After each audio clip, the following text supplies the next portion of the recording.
Хинти аймаг бүтээн байгуулалт үргэлжилсээр хүүхэд залуучуудын чөлөө цагийг зөв боловсон өнгөрүүлэх, сурах хөгжих таатай орчныг бүрдүүлэх зорилгоор залуучуудын сургалт спорт хөгжлийн төвийг энэ онд бор өндөр суманд барьж байгаа бол эх онд Чингис хотод барьж эхлүүлнэ.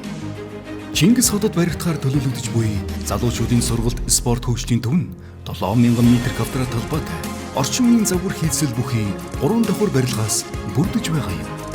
Үүнд 1-р давхартаа 240 хүний суудалтай спорт зал, 48 хүний хүчин чадалтай 25 м урттай 5 зам бүхий стандартад нийцсэн усан бассейн, саун, дүүш, барай заслын өрөө, номын сан, кофе шоптай.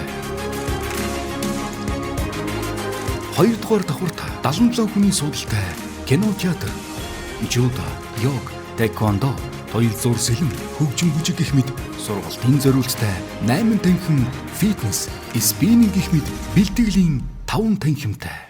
3 давхартаа 40 суудалтай e-спортын танхим, шатар, тархины фитнес, ширээний теннис, бильярд гэх мэт залуучуудын сонирхлыг татах үйс оюуны болон биеийн хүчний спортоор хичээлэх боломжийг цогцоор нь бүрдүүлжээ.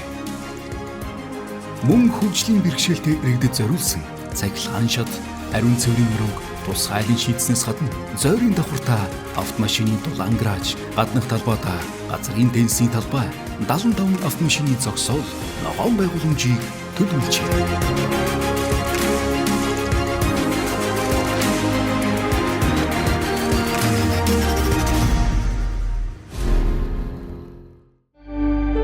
Хинти аймаг бүтээн байгуулалт үргэлжилсээр